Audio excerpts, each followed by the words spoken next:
ke-11 tahun 2024. Berikut ini video terkait diseminasi, sosialisasi, dan implementasi budaya positif di lingkungan sekolah, yaitu di SMA Negeri 1 Pulau Tengah.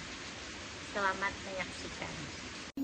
Assalamualaikum warahmatullahi wabarakatuh. Waalaikumsalam warahmatullahi wabarakatuh. Alhamdulillahirabbil alamin wassalatu wassalamu ala sayyidina Muhammadin nabi ummi wa ala alihi washabihi ajmain amma ba'du. Puji syukur kehadirat Allah Subhanahu wa taala yang mana Allah telah memberikan kita kesehatan dan kesempatan untuk dapat melaksanakan kegiatan rutinitas kita setiap Seninnya, yaitu melakukan mengajar di sekolah yang kita cintai ini. Salawat beriringkan salam tetap terlimpah curahkan kepada Nabiullah wa Rasulullah Muhammad sallallahu alaihi wasallam, yang mana beliau telah membawa umatnya dari alam jahiliyah ke alam Islamiyah, dari alam kebodohan ke alam yang berakhlak dan berilmu pengetahuan seperti pada saat-saat sekarang ini. Kata-kata penghormatan saya kepada Bapak Kepala Sekolah SMA Negeri 1 Pulau Tengah, kemudian kepada Bapak Wakil Kurikulum serta Wakil Kesiswaan SMA Negeri 1 Pulau Tengah, dan yang saya hormati juga Bapak Ibu Guru serta Tendik SMA Negeri 1 Pulau Tengah. Sebelum saya memulai sosialisasi implementasi budaya positif di lingkungan sekolah ini, saya mengucapkan terima kasih kepada Bapak Ibu Guru semua yang telah menyediakan dan meluangkan waktunya untuk mengikuti kegiatan aksi nyata yang akan saya sampaikan pada siang kali ini. Nah, baik, untuk pertama sekali saya mengenalkan diri dulu. Mungkin Bapak Ibu sudah mengenal saya, tapi saya harus memperkenalkan diri dulu. Nama saya Nurul Fajriyah, saya merupakan CGP, masih calon ya Bapak Ibu, CGP Angkatan ke-11 di Kabupaten Aceh Selatan, unit kerjanya di SMA Negeri 1 Pulau Tengah. Nah, adapun aksi nyata saya pada hari ini yaitu tentang budaya positif. Sebelum memasuki materi budaya positif, mungkin kita sudah pernah mengikuti kegiatan yang ada pada PNM. Nah, ini sama aja sebenarnya. Budaya positif yang ada di PNM dengan yang di modul 1.4 CGP ini sama saja. Mungkin Bapak Ibu juga sudah menyelesaikan modul disiplin positif pada PNM. Nah, mungkin ini juga bentuk aksi nyata yang bisa kita implementasikan ke dalam PNM, yaitu disiplin positif ya Pak ya. Disiplin positif nama materinya. Nah, adapun apa-apa aja materi yang terdapat pada modul 1.4 itu? Ada 6. Yang pertama tentang disiplin positif memang, yang kedua ada teori motivasi, hukuman, penghargaan, dan restitusi, kemudian ada keyakinan kelas, kemudian kebutuhan dasar manusia dan dunia berkualitas, kemudian ada 5 posisi kontrol, yang keenam ada segitiga restitusi. Ada 6 poin yang akan saya sampaikan pada siang ini. Kemudian, kita sebelum mulai sosialisasi ini kita harus memiliki kesepakatan. Ya, tidak hanya di kelas kita harus memiliki kesepakatan, tapi pada saat mensosialisasikan budaya positif ini juga kita harus melakukan kesepakatan. Yang pertama, men-silent HP. Gimana, setuju Bapak Ibu? Setuju.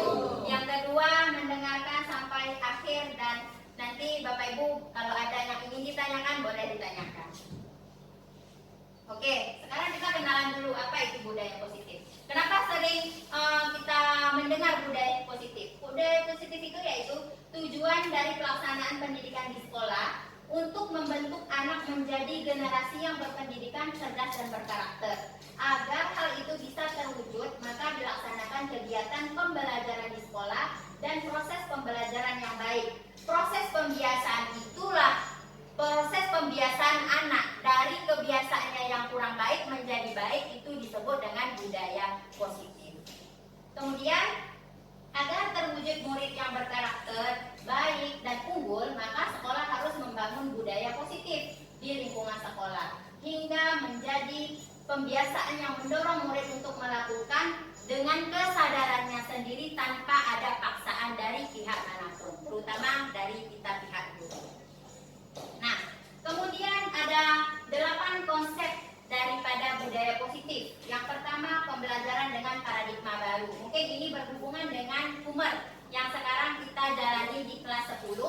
Kemudian disiplin positif, ada nilai-nilai kebajikan, kebutuhan dasar manusia, motivasi perilaku manusia, 5 posisi kontrol guru, kemudian keyakinan kelas, dan bagaimana segitiga restitusi.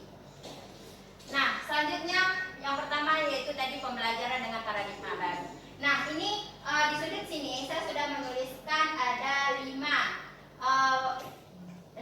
profil pelajar Pancasila yang sudah kita kenal ya sebelumnya, karena ini bersangkut paut dengan kurikulum merdeka. Nah, apa itu paradigma baru?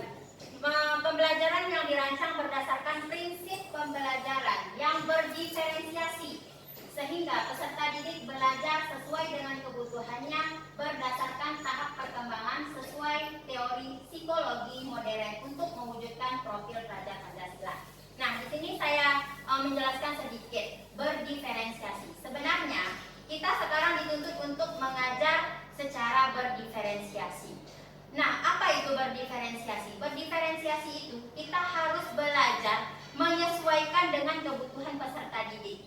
Tidak boleh lagi kita mengajar seperti metode ceramah. Nah, metode ceramah itu kan kita menyamaratakan semua kemampuan peserta didik. Nah, sekarang menurut yang saya pelajari, kita mengajar itu harus menyesuaikan dengan kebutuhan peserta didik. Dengan cara bagaimana, Bu? Dengan cara mendiagnosa peserta didik sebelum memulai pembelajaran. Misal, di awal semester kemarin, kita harus melakukan asesmen diagnostik. Mungkin kedepannya kita harus melakukan itu setiap kali mau memulai awal semester. Kita harus mendiagnosa dulu. Si A ini apa kelemahannya? Si B ini apa kelemahannya? Kemudian baru kita menyusun bagaimana program pembelajaran yang seharusnya pada peserta didik A. Karena kita tidak boleh lagi menyamaratakan semua kemampuan peserta didik itu sama. Kadang ada yang suka dengan kimia, bagian pecahannya aja tidak suka dengan bagian minyak buminya. Nah, kita harus menyesuaikan dengan materi apa yang dia mampu di materi kita. Seperti itu Bapak Ibu ya, itu yang dimaksud dengan berdiferensiasi. Nah, kemudian merubah paradigma stimulus respon ke pendekatan teori kontrol. Siapa sesungguhnya yang memiliki kontrol? Nah, di sini ada stimulus respon dan ada teori kontrol yang sebelumnya saya sebutkan tadi. Nah, di sini Bapak Ibu bisa melihat ada bagian stimulus respon dan ada teori kontrol. Contoh yang pertama, kita mencoba mengubah orang agar berpandangan sama dengan kita. Teori kontrolnya, kita harus berusaha memahami pandangan orang lain tentang dunia. Kita tidak bisa mau dengan kemauan kita sendiri. Nah, kita harus melihat dan memahami bagaimana seseorang itu. Tidak bisa kita harus menjudge, kamu harus bisa menyelesaikan kerjaan ini. Tidak boleh. Kita harus melihat apa sih yang timbul dari peserta didik itu, apa yang menonjol dari dirinya. Kita tidak boleh menyesuaikan dengan kemauan kita. Nah, yang kedua, perilaku buruk dilihat sebagai suatu kesalahan. Teori kontrolnya, semua perilaku memiliki tujuan. Nah, kenapa peserta didik itu ada yang berperilaku tidak baik? Pasti ada suatu alasan. Menurut yang saya pelajari, semua yang kita lakukan itu punya alasan. Misalnya anak telat datang ke sekolah, pasti dia punya alasan. Nah, kita harus mendalami itu. Sebagai guru, kita harus mendalami. Bukan hanya sebagai wali kelas. Kita guru harus mendalami kenapa dia bisa tidak suka dengan pelajaran saya. Apa yang membuat dia tidak suka? Apakah dia tidak bisa di poin matematikanya? Berarti kita harus berkolaborasi dengan guru matematika. Nah, seperti itu ya. Kemudian orang lain bisa mengontrol saya. Teori kontrolnya hanya Anda yang bisa mengontrol diri Anda sendiri. Betul ya? Orang lain tidak bisa mempengaruhi kita. Misalnya kamu harus sholat nanti, sholat zuhur. Nah, kalau diri kita sendiri tidak punya niat dan tidak mau melakukan, sebagaimanapun orang untuk berusaha mengingatkan kita, itu tidak akan berubah. Kemudian saya bisa mengontrol orang lain, Anda tidak bisa mengontrol orang lain. Kemudian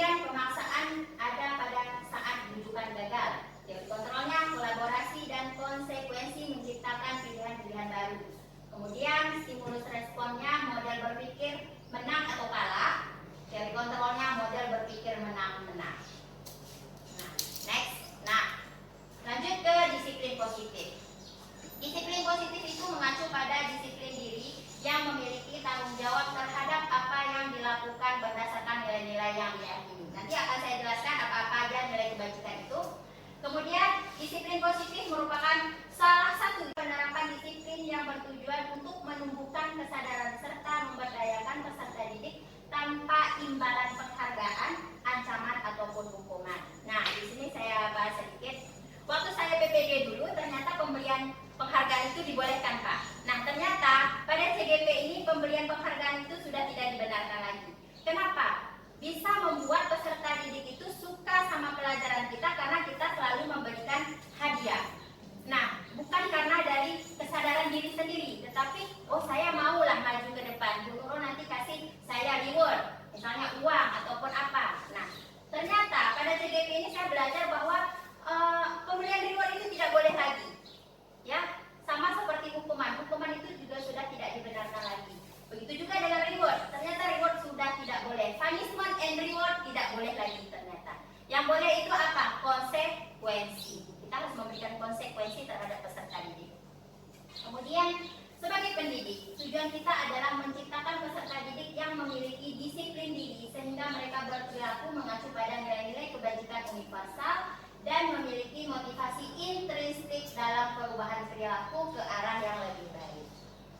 Nah, ini merupakan nilai-nilai kebajikan yang ada sekarang. Yang pertama, profil pelajar Pancasila, mungkin ini kita sudah tahu dan selalu membaca ya. Ada 6 seperti beriman dan bertakwa kepada Tuhan Yang Maha Esa, mandiri, bernalar kritis, berkebinekaan global, bergotong royong dan kreatif. Sedangkan menurut Primary Years Program ada 12 seperti toleransi, rasa hormat, integritas, mandiri dan yang lainnya. Kemudian ada 9 pilar karakter. Yang pertama, cinta Tuhan, kemandirian, kejujuran, hormat, dermawan, percaya diri, kepemimpinan baik, dan toleransi. Nah, ini merupakan nilai-nilai kebajikan secara global. Kemudian masuk ke kebutuhan dasar manusia. Kebutuhan dasar manusia adalah segala sesuatu yang kita lakukan untuk mendapatkan apa yang kita inginkan. Seluruh tindakan yang kita lakukan memiliki tujuan tertentu. Dan semua usaha terbaik yang kita lakukan adalah dalam rangka agar kebutuhan dasar kita terpenuhi dengan baik. Nah, ada 5 kebutuhan dasar manusia. Yang pertama, bertahan hidup. Nah, kita harus bertahan hidup ya.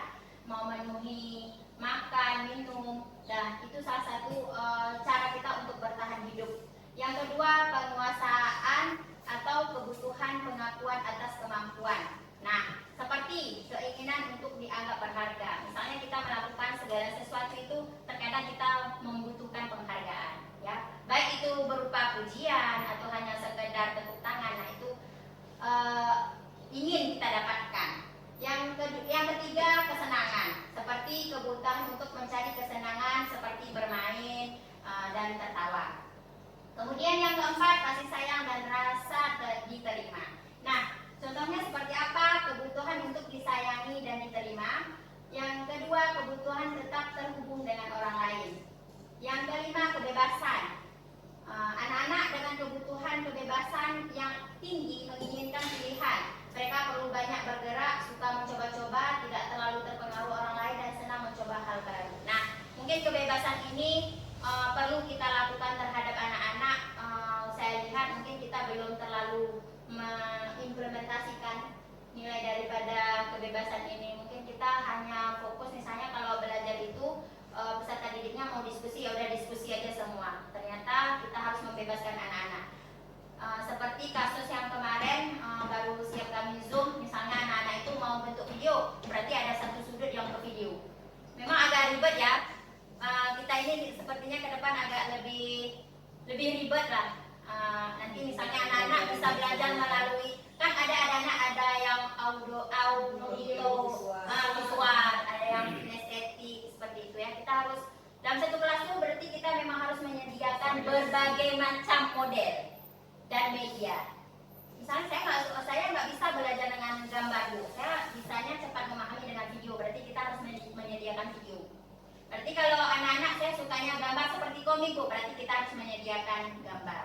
Ya. Berarti kita harus memberikan kebebasan kepada peserta didik kita, bagaimana dia mampu untuk belajar.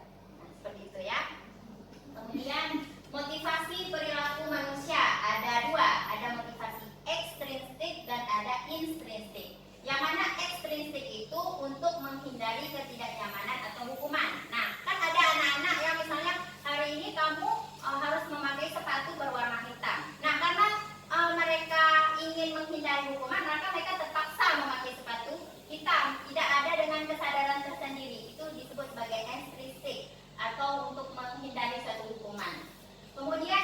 intrinsik, yang mana untuk menjadi orang yang mereka inginkan dan menghargai diri sendiri dengan nilai-nilai yang mereka percaya. Berarti tumbuh dari dirinya sendiri.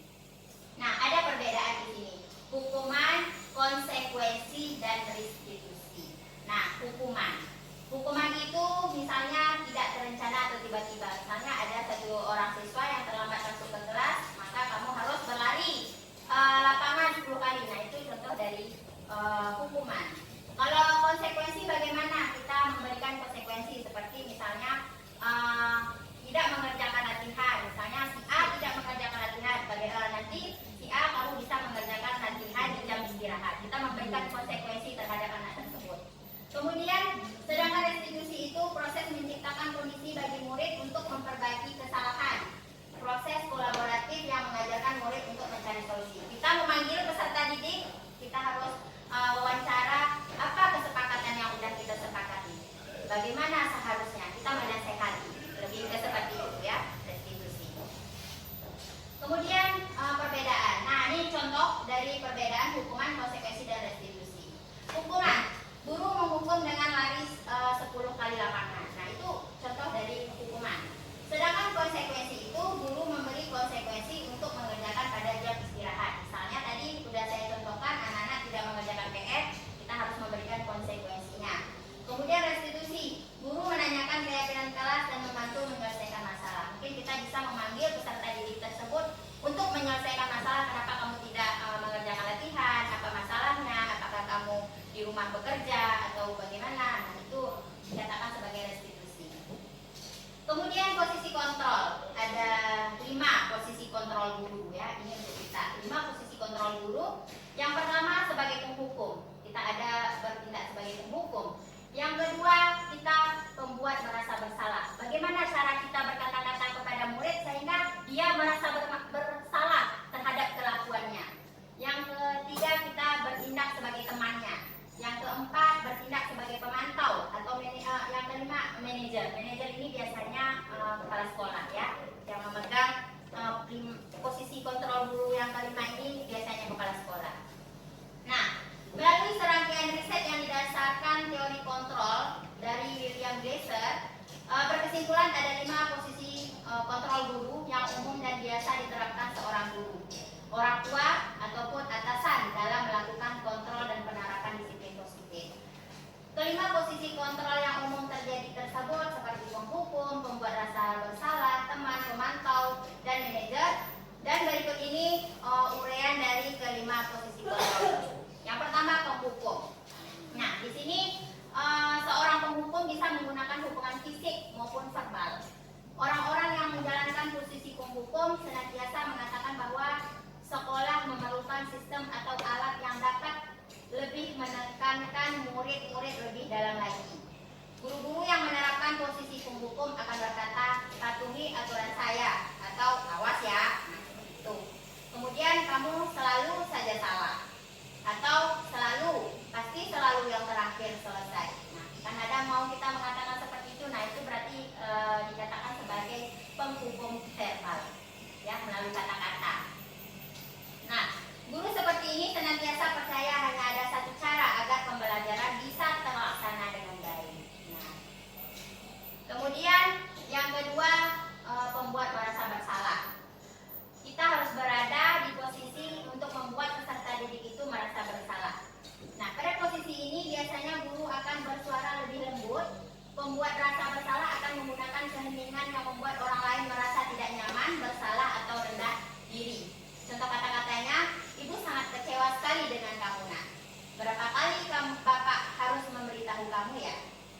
Gimana coba kalau orang tua kamu tahu kamu berbuat seperti ini? Di posisi ini murid akan memiliki penilaian diri yang buruk tentang diri mereka. Murid merasa tidak berharga dan telah mengecewakan orang-orang yang disayanginya. Nah, ini sebagai pembuat merasa bersalah. Yang ketiga, sebagai teman. Nah, guru pada posisi ini tidak akan menyakiti murid, namun akan tetap berupaya mengontrol murid melalui persuasi. Posisi teman pada guru bisa negatif ataupun positif. Positif di sini berupa hubungan baik yang terjalin antara guru dan murid. Guru di posisi teman menggunakan hubungan baik dan humor untuk mempengaruhi seseorang. Mereka akan berkata, ayolah, bantu demi Bapak ya. Ayo ingat tidak bantuan Bapak selama ini.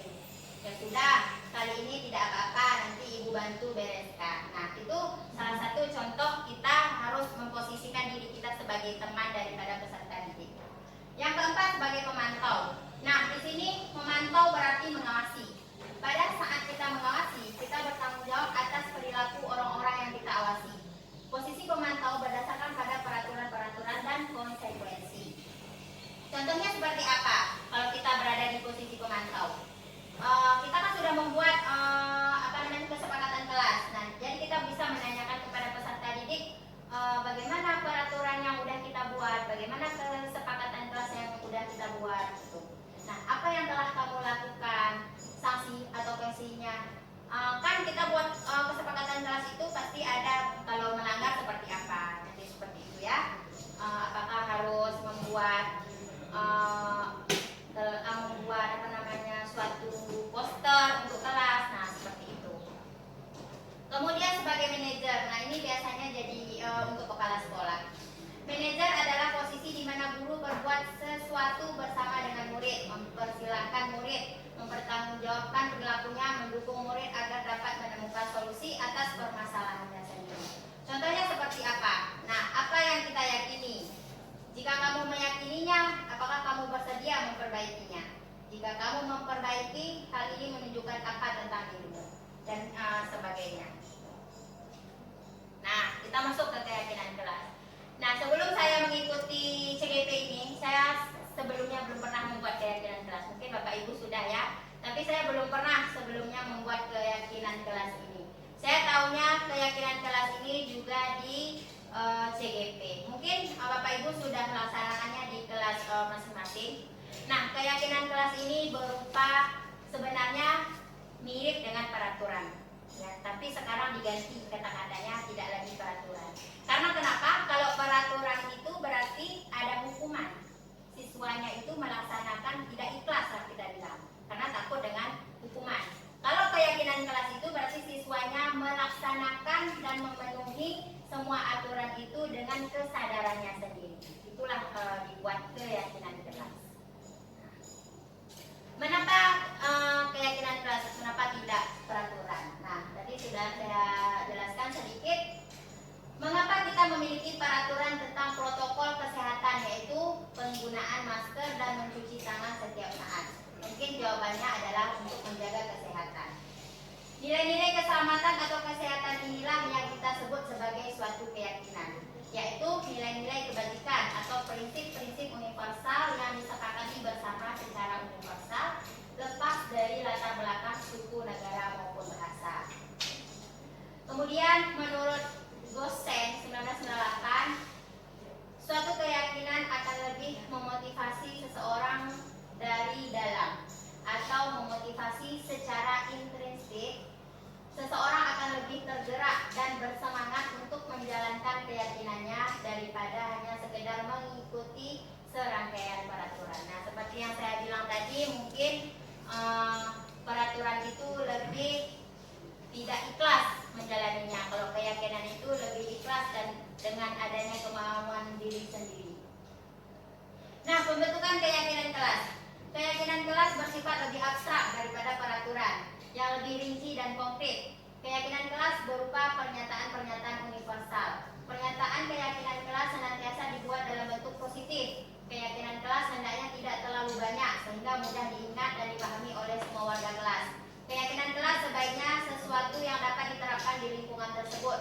Semua warga kelas hendaknya ikut berkontribusi dalam pembuatan keyakinan kelas lewat kegiatan curah pendapat. Bersedia meninjau kembali keyakinan kelas dari waktu ke waktu. Nah, menurut yang saya laksanakan keyakinan kelas ini, nanti kita akan melibatkan semua peserta didik dan menuliskan apa yang mau dia tulis. Misalnya dia mau apa keyakinan yang mau dia tanamkan di dalam kelas, seperti menjaga kebersihan. Nah, seperti itu. Setiap siswa harus menuliskan keyakinan apa yang ingin dia terapkan di kelas tersebut. Kemudian nanti kita membuat musyawarah apa-apa aja yang diambil. Nah, seperti itu keyakinannya. Kemudian tidak boleh menggunakan bahasa yang negatif, harus positif. Misalnya apa? Tidak boleh telat ganti kata-katanya. Tidak boleh itu misalnya disiplin atau tepat waktu. Nah, tidak boleh lagi menggunakan bahasa yang tidak dilarang mencontek. Nah, tidak boleh. Apa misalnya kita ganti kata-katanya? Jujur dalam ujian. Nah, gitu ya. Nah, kalau misalnya Bapak Ibu mau membuat keyakinan kelas nanti untuk kelasnya, maka pakai bahasa yang positif. Nah, ini contoh keyakinan kelas yang pernah dibuat oleh orang-orang. Saya ambilnya punya orang. Nah, masuk ke yang terakhir, yaitu tentang segitiga restitusi. Apa itu segitiga restitusi? Suatu langkah dalam menyelesaikan masalah dengan suatu proses dialog yang dijalankan oleh guru agar mendapat menghasilkan murid yang mandiri dan bertanggung jawab. Nah, ini merupakan nama dari segitiga restitusi. Alhamdulillah saya sudah menjalankan ketiga dari segitiga restitusi ini. Yang pertama, menstabilkan identitas. Yang kedua, validasi tindakan. Yang ketiga, menanyakan keyakinan. Nah, bagaimana cara saya melaksanakan ini? Nah, kebetulan kemarin itu saya mempunyai dua kasus. Yang pertama, kasus karena peserta didiknya terlambat masuk ke dalam kelas. Yang kedua karena kasus tidak mengerjakan latihan.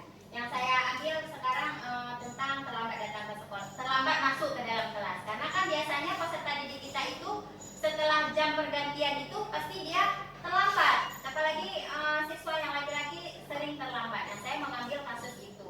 Nah, bagaimana menstabilkan identitas? Kita menanyakan dulu, kenapa si A telat masuk? Pasti rata-rata menjawab, makan Bu ke kantin. Nah, kenapa kamu tidak makan di rumah, tidak sarapan? Saya tadi tidak sempat Bu, terlambat. Orang tua saya tidak masak. Nah, banyaklah alasan yang lainnya. Itu masuk ke menstabilkan identitas. Kita harus mencari tahu dulu apa alasan dia melakukan terlambat. Yang kedua, validasi tindakan yang salah. Nah, benar. Kita harus memuji dia dulu. Benar. Kita memang manusia ini kalau udah jam 10 itu merasa lapar ya. Kita memang maunya makan. Nah, seperti itu. Tapi perbuatan kita itu salah. Nah, harus memuji dulu baru menjatuhkan. Nah, lebih kurang ya. Benar, tindakan kamu benar. Kamu pergi ke kantin untuk makan. Tapi tindakan itu salah. Nah, jadi kita harus ngapain? Nah, kita harus membuat validasi dengan peserta didik kita. Tidak boleh menjudge. Nah, yang ketiga, menanyakan keyakinan. Nah, tadi kamu sudah melanggar keyakinan kelas. Keyakinan kelas apa yang kamu langgar? Tidak disiplin Bu. Ya benar. Nah, kita harus berbuat sedemikian rupa terhadap peserta didik kita. Harusnya ya. Nah, semoga kedepannya kita bisa melaksanakan sedikit demi sedikit lah di kelas kita. Nah, ini contoh dari menstabilkan identitas. Berdasarkan prinsip membuat kesalahan adalah bagian dari proses pembelajaran. Nah, ini ada contohnya. Berbuat salah itu tidak apa-apa. Tidak ada manusia yang sempurna. Saya juga pernah melakukan kesalahan seperti itu. Kita bisa menyelesaikan ini. Nah, itu contoh menstabilkan identitas. Kemudian ada validasi tindakan yang salah.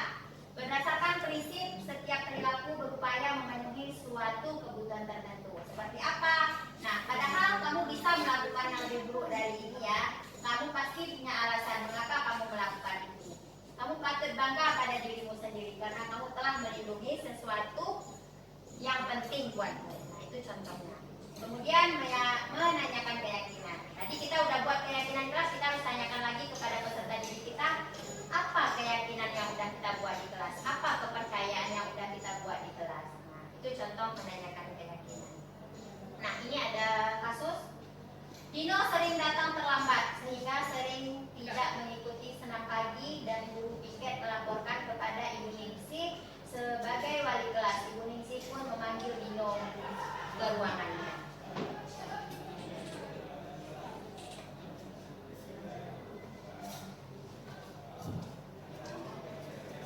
Dalam penerapan program ini langsung masuk ke penutupan nih kayaknya, karena tadi memang ini yang terakhir.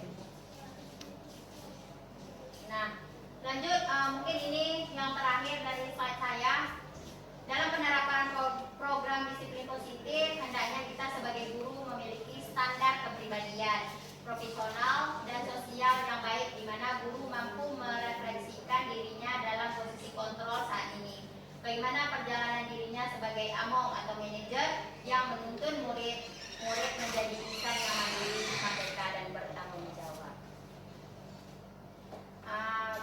Ibu hanya sekian aksi nyata atau implementasi sosialisasi budaya positif yang sudah saya laksanakan pada modul 1.4. Mungkin Bapak Ibu ada yang ingin ditanyakan atau mau berdiskusi dengan saya. Saya juga bukan ahlinya, hanya saya sudah mempelajari terlebih dahulu seperti itu. Mungkin ada yang ingin ditanyakan? Tidak? Tidak ada?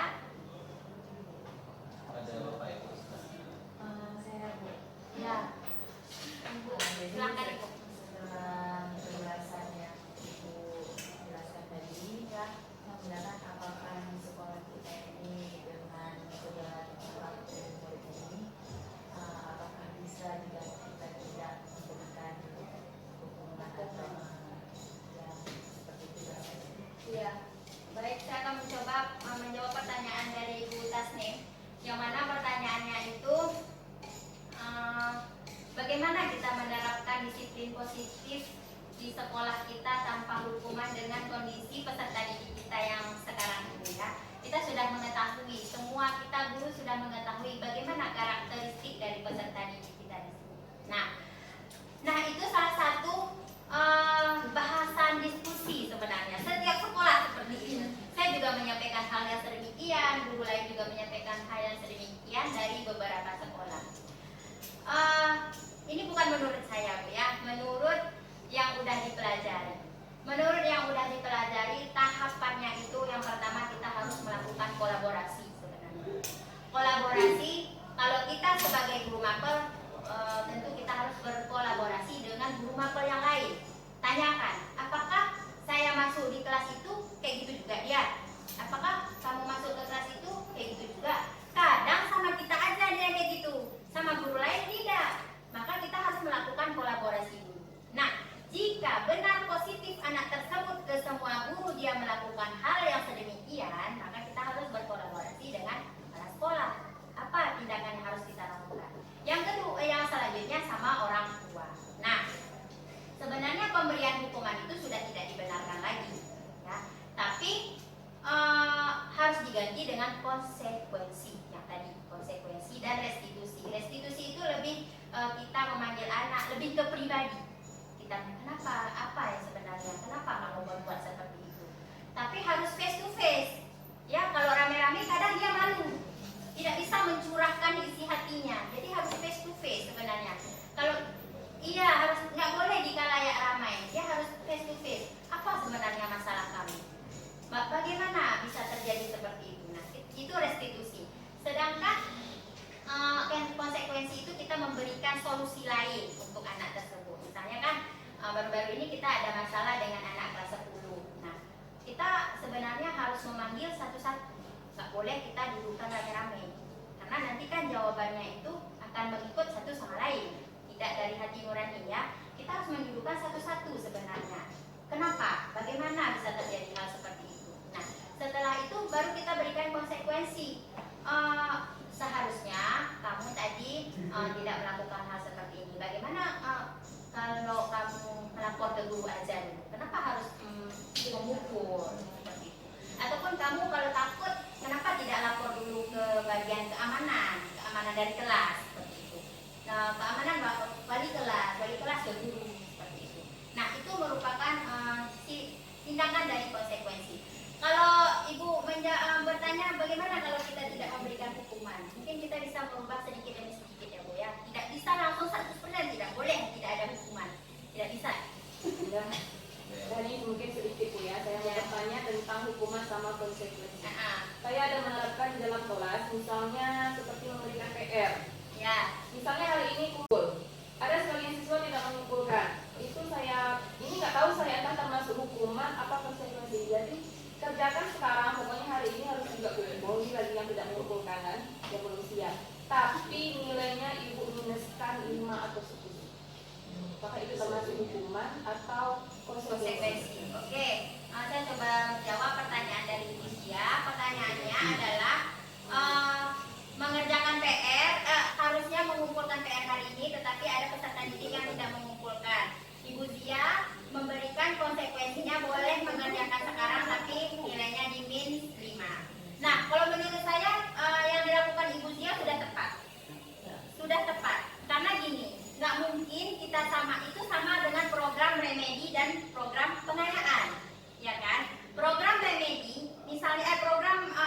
remedi. Misalnya KKM kita itu 70. Nah, kita lakukan ulangan semua. KKM-nya 70. Ternyata hanya setengah yang lewat 70. Sisanya otomatis remedial. Ya, remedial ini ulangan lagi. Setelah kita berikan pengayaan materi ini itu ulangan lagi. Nah, setelah ulangan ternyata nilai orang itu 100 nilainya. Sedangkan yang lewat pertama hanya 70. Apakah kita samakan? Tidak boleh disamakan. Karena apa? Usaha yang pertama dengan usaha yang kedua berbeda. Ya, yang pertama berarti 70, berarti kita harus naikkan dia. Sehingga yang remedi ini juga lulus, tapi yang tahap pertama lebih tinggi dibandingkan dengan yang remedi. Itu sama dengan kejadian Ibu Zia. Ibu Zia yang mengerjakan pertama berarti lebih tinggi dengan pengerjaan yang kedua. Tetapi Ibu Zia tidak memberikan hukuman secara, oh kamu tidak boleh lagi mengumpulkan. Nah, itu yang dikatakan sebagai hukuman. Ini tadi diberikan konsekuensi, boleh mengerjakannya lagi di jam istirahat.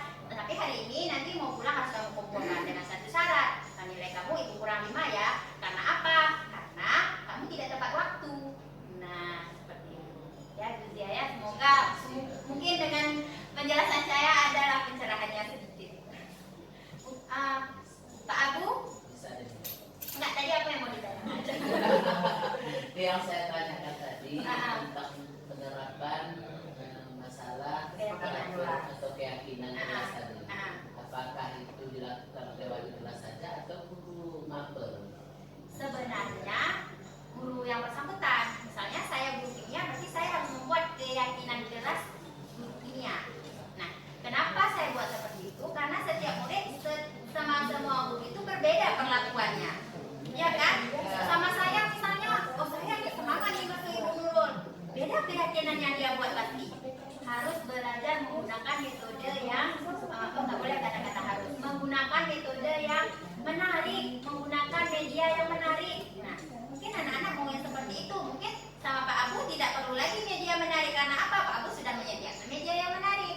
Nah, seperti itu. Setiap kita beda cara mengajar, beda karakteristik kita. Seperti peserta didik juga. Semua karakteristik peserta didik itu berbeda. Nah, seperti itu ya Pak Abu. Ada lagi yang ingin ditanyakan? Nujul, mungkin ada yang ingin ditanyakan? Ya Pak Isa, silahkan. Jadi kita menerapkan kadang-kadang keyakinan kelas yang kita udah sepakati, kadang-kadang yang melanggar keyakinan tadi memang anak-anak itu. Iya. Nah, kalau misalnya itu gimana cara kita mengatasi supaya janganlah anak-anak yang sama aja. Itu lagi dan itu lagi orang-orangnya artinya orang sama. Nah, kebetulan mungkin yang rata-rata ya, itu juga ya. mungkin yang disampaikan Pak Isa ini hampir semua kita mengalami ya. Yang berbuat melanggar keyakinan kelas itu pasti itu aja orang. Kalau menurut saya Pak, di modul sebelumnya kami sudah mempelajari tentang ini. Hal yang pertama kita lakukan tetap berkolaborasi Pak. Berkolaborasi dengan siapa? Dengan peserta didik. Nah, kita harus memanggil dia. Kita yang memanggil, bukan wali kelas, tapi kita. Karena kita yang bersangkutan dengan dia. Nah, kita harus memanggil dia sebenarnya. Itulah tadi disebut sebagai restitusi. Kita harus memanggil face to face, nggak boleh dengan orang lain. Karena kenapa? Kadang dia malu menceritakan. Mungkin masalahnya itu masalah berat yang membuat dia malu. Nah, kita harus memanggil dia pertama sekali. Yang kedua, kita harus memberikan dia waktu Pak, waktu untuk berubah. Nggak boleh minggu depan kamu harus mencatat satu buku ya. Harus kasih waktu seperti itu. Kuatkan supaya bisa berubah. Iya, habis itu kasih waktu Pak. Misalnya gini, kamu dalam sebulan ini Ibu pantau ya. Nggak langsung minggu depan harus berubah seperti itu. Ibu pantau. Nanti minggu pertama kita lihat lagi ada tidak, minggu kedua ada lagi tidak. Jangan langsung kita mencat minggu depan pokoknya kamu harus ini. Tidak boleh. Nah, solusinya kalau menurut saya Pak, karena kita semua guru mengalami itu, berarti kita harus memanggil memang anak itu. Memanggil anak itu, kemudian kita hadapkan dengan kita apa kemauan dia. Berarti kita harus menuruti kemauan dia karena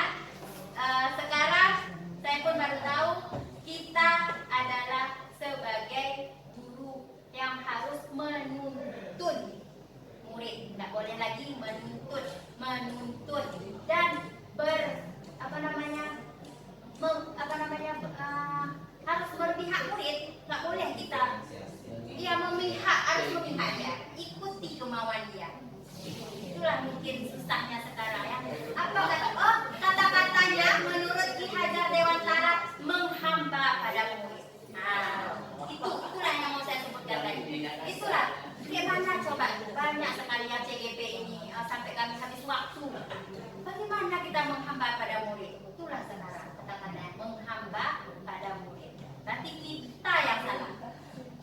Kan murid, kita yang salah. Berarti kita harus panggil lagi, nasihati lagi, seperti itu. Gak ada solusi lain. Karena sekarang kan hukuman pun sudah tidak dibenarkan lagi. Berarti kita memang harus menghamba pada dia. Dia maunya kemana? Ke kanan? Misalnya ke kanan itu salah, berarti kita tuntut majunya ke kiri. Nah, kalau untuk yang lainnya, sepertinya belum bisa saya berikan solusi, Pak. Ya, itulah Pak.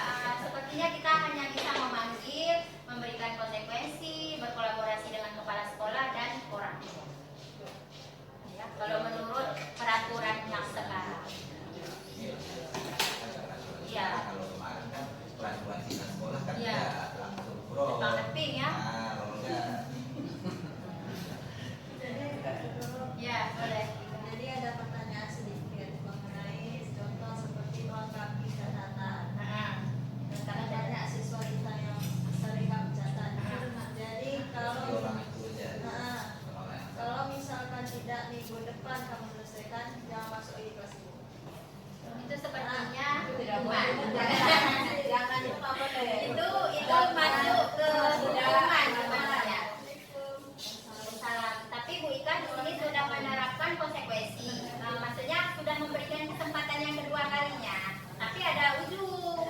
Iya, tidak boleh masuk lagi. Itu lebih dua-dua sih sebenarnya ya. Konsekuensinya sudah ada, hukumannya pun ada. Jika nanti ke depannya hilangkan, tidak boleh masuk ke ruangan. Ya lebih menuntun lagi. sama kayak pertanyaan saya tadi.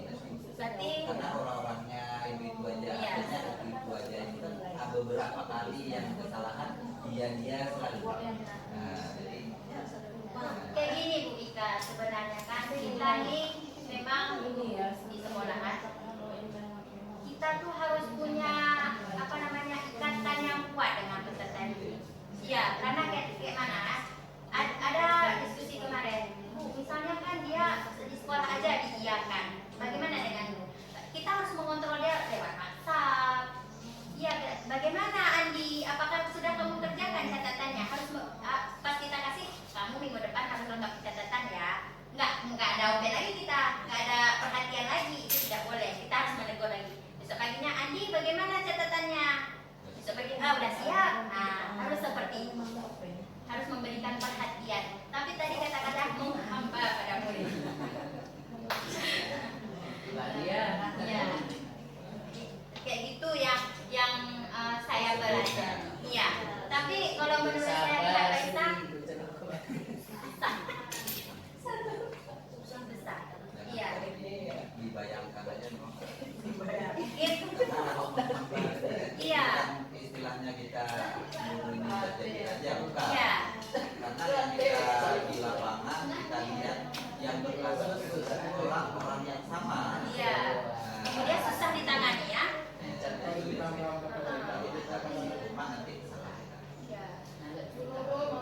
Iya, silakan Bu Muncul. Kan tadi bilang kalau di kelas itu kita harus sudah ada membuat keyakinan kelas. Ya, Itu kan kesepakatan antara guru mata pelajaran dengan siswanya. Nah, kalau dari siswa itu melanggar dari keyakinan yang sudah dibuat itu, sedangkan kita nggak baru kasih hukuman. Jadi bagaimana cara menyelesaikan itu? Sedangkan itu yang dibuat dia sendiri. Oke, kembali lagi ke segitiga restitusi. Ya, yang pertama tadi menstabilkan. Ya, kita harus menstabilkan dulu apa kesalahan dia.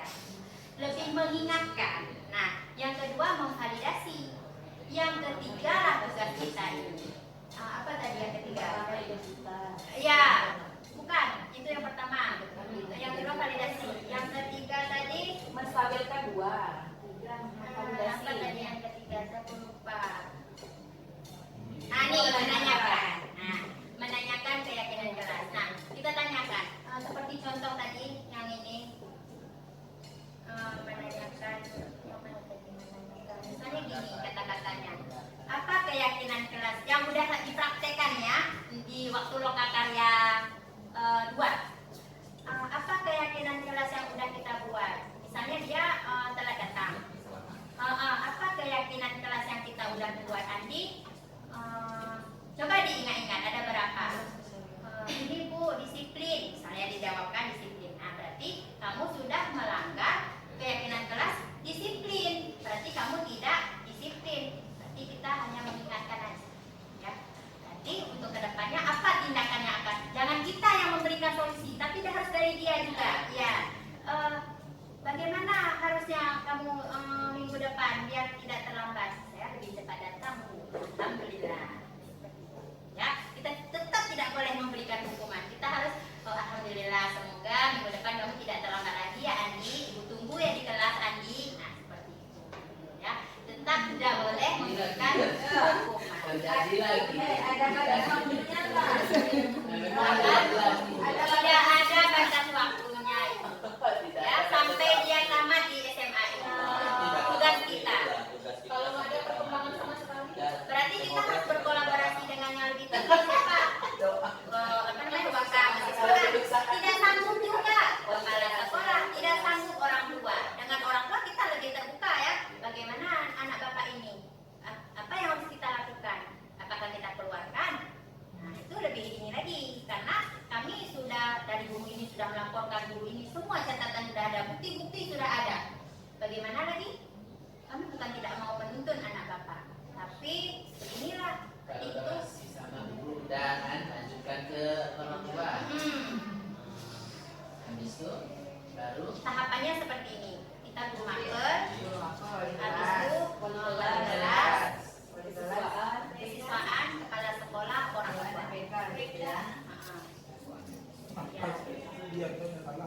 Ya, kayak gitu tahapannya Barat.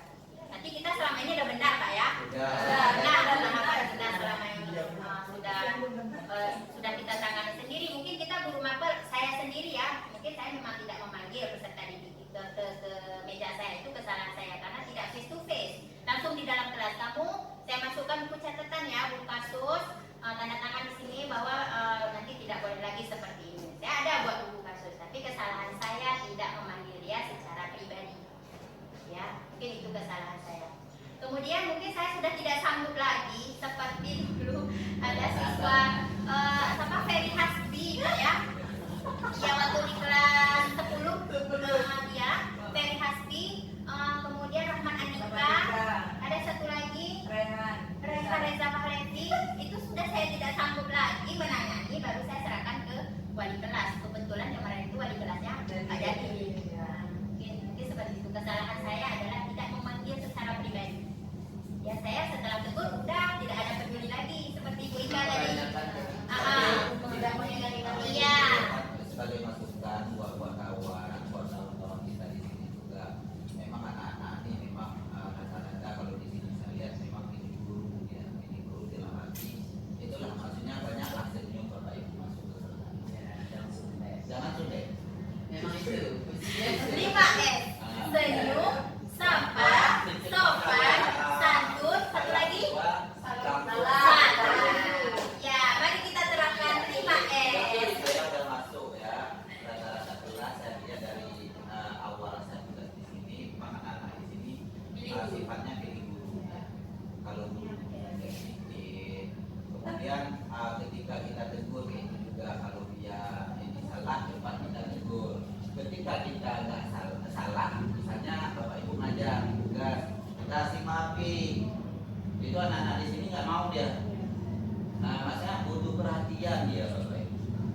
Jadi mohon kepada kawan-kawan dan selaku juga guru ketika mohon Kita harus menjalannya sedikit demi sedikit agar terlaksana di sekolah kita. Tidak boleh juga kita mengabaikan.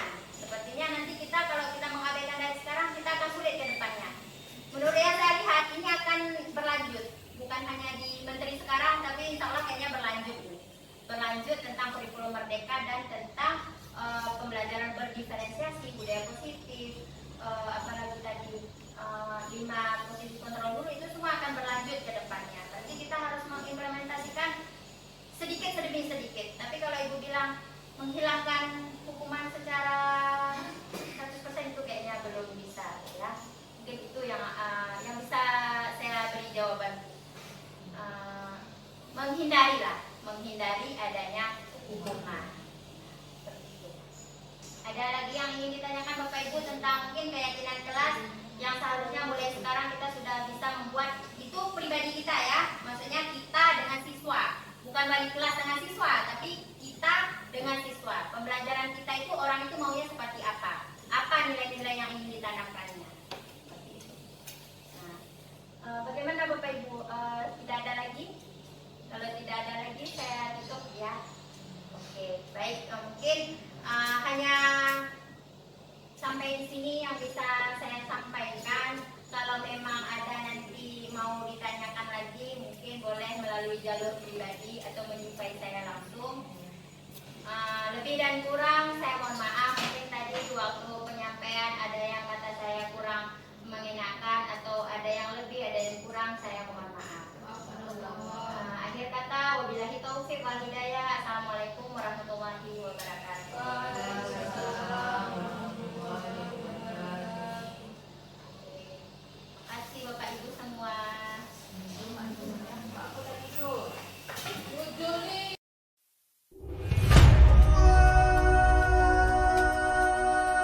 Assalamualaikum warahmatullahi wabarakatuh. Waalaikumsalam warahmatullahi wabarakatuh. Selamat siang semuanya, anak ibu. Bagaimana kabarnya hari ini? Alhamdulillah baik. Alhamdulillah. Nah, baik, hari ini kita akan membuat keyakinan kelas. Ada yang sudah pernah mendengar apa itu keyakinan kelas? Ada. Ada yang mau menyampaikan pendapatnya tentang keyakinan kelas? Kalau ada boleh tunjuk tangan. Iya. Hazinatul Fitri, apa itu? Kesepakatan kelas. Kira-kira ada yang mau menjawab yang lain? Sepakat? Sepakat semua tentang kesepakatan kelas? Benar ya apa yang dikatakan teman kita Hazinatul Fitri? Keyakinan kelas itu sama dengan kesepakatan kelas. Nah, mungkin kalian sudah pernah melakukan atau membuat keyakinan kelas di kelas kalian masing-masing dengan guru yang lain. Nah, sekarang Ibu akan mengajak kalian semua untuk membuat keyakinan kelas sesuai dengan keinginan kalian. Apa yang mau kalian buat tentang kelas kita yang ini? Nah, kemudian apa sih beda keyakinan dengan peraturan? Ada yang tahu? Kenapa harus diubah katanya menjadi keyakinan? Kenapa tidak dibuat peraturan kelas? Kenapa harus keyakinan kelas? Dulu kan ada kan kita kalau mau masuk SMA, peraturan SMA Negeri 1 Pulau Tengah. Misal, tidak boleh memakai sepatu berwarna putih. Ada kan? Ada. Nah, kenapa diubah sekarang pada kurikulum Merdeka ini diubah menjadi keyakinan kelas, tidak ada lagi peraturan kelas. Nanti juga ada peraturan sekolah diubah menjadi keyakinan sekolah. Nah, kenapa bisa diubah? Ada yang tahu? Nah, sini Bu kasih tahu perbedaan peraturan dan keyakinan.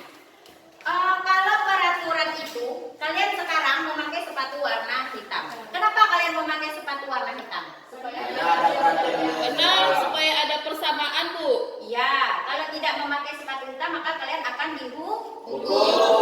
Nah, peraturan itu bisa jadi kalau kita melanggar maka itu akan ada hukumannya. Nah, kalau keyakinan kelas itu kita laksanakan dengan kemauan diri sendiri. Kalau kenapa kita memakai sepatu warna hitam? Pertama, biar adanya kesamaan, tidak ada perbedaan antara satu murid dengan murid yang lain. Yang kedua, bertanggung jawab. Karena kita sudah membuat keyakinan, maka kita harus bertanggung jawab untuk melaksanakan itu. Berarti kita sudah menanamkan nilai tanggung jawab pada diri kita masing-masing sendiri. Oke. Nah, sekarang Ibu akan mengajak kalian membuat keyakinan kelas. Nanti Ibu akan membagikan sama kalian satu orang satu kertas post-it ya. Nanti kalian akan menuliskan satu keyakinan di dalam kertas ini. Satu orang satu. Ya, karena kita rame cukup satu orang satu. Nanti kalau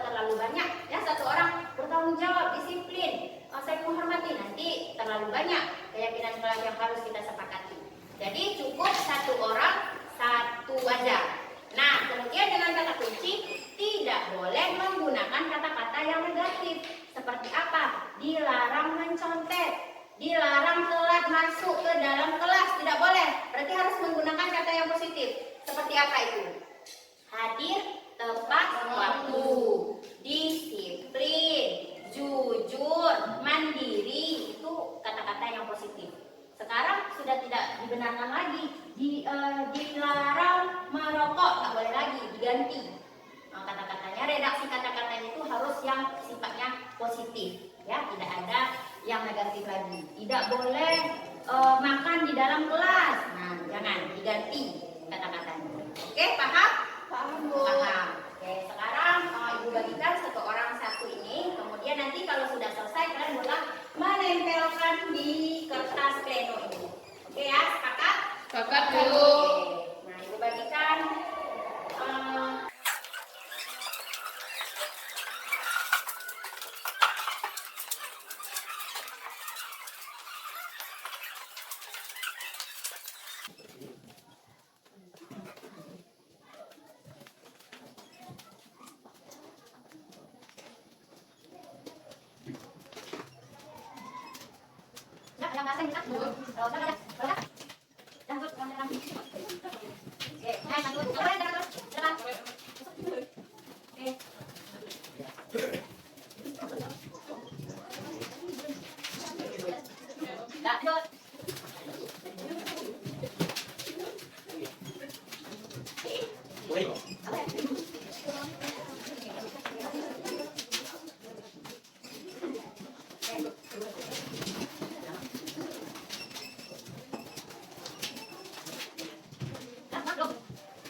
baik. Oke, alhamdulillah udah nih semua menuliskan keyakinan kelasnya menurut dirinya masing-masing ya. Berarti ada 2, 3, 4, 5, 10, 15, 17, 18. Ada 18 keyakinan di sini. Nah, sekarang kita pilah dulu menjadi beberapa yang sama, kita gabungkan dulu. Ini saling memahami.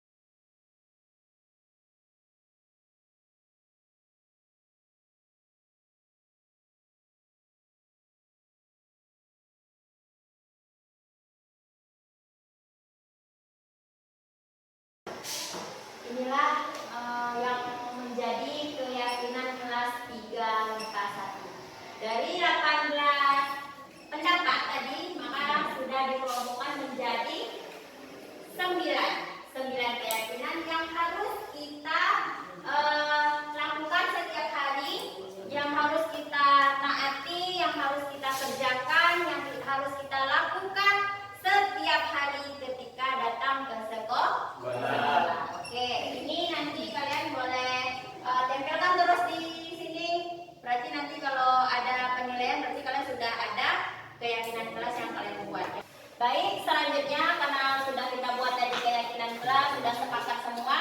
Jadi sekarang sebagai tanda jadinya, tanda sepakatnya, Ibu meminta tanda tangan semua murid yang ada di kelas 3 MIPA 1 ini. Ya, satu-satu nanti kalian harus menuliskan nama dan tanda tangan. Berarti ini bukti sebagai kita harus melakukan keyakinan kelas yang udah kita sepakati.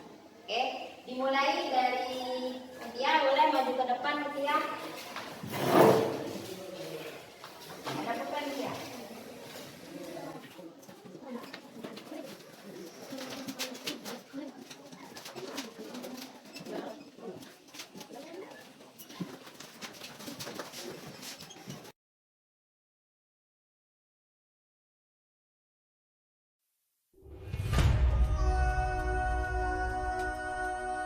Assalamualaikum warahmatullahi wabarakatuh. Perkenalkan, nama saya Ihsanul Haji. Saya dari kelas 12 IPA 1. Assalamualaikum warahmatullahi wabarakatuh. Perkenalkan, nama saya Haji Ratu Fitri. Saya siswa dari kelas 12 IPA 1. Assalamualaikum warahmatullahi wabarakatuh. Perkenalkan, nama saya Rosy Armandi. Saya siswa kelas 12. Arahkan pandangan ke depan, Tuhan kan menuntunmu. Seru sekali. Masa berganti, tantangan kan kita hadapi. Sangat penting. Bergandengan untuk negeri, era kita menanti berseri. Kita pelajar Pancasila, Dapat membuat kita merasakan bertanggung jawab. Karena dapat membuat kita menjadi lebih baik. Pancasila, ayo kita jaga untuk Indonesia.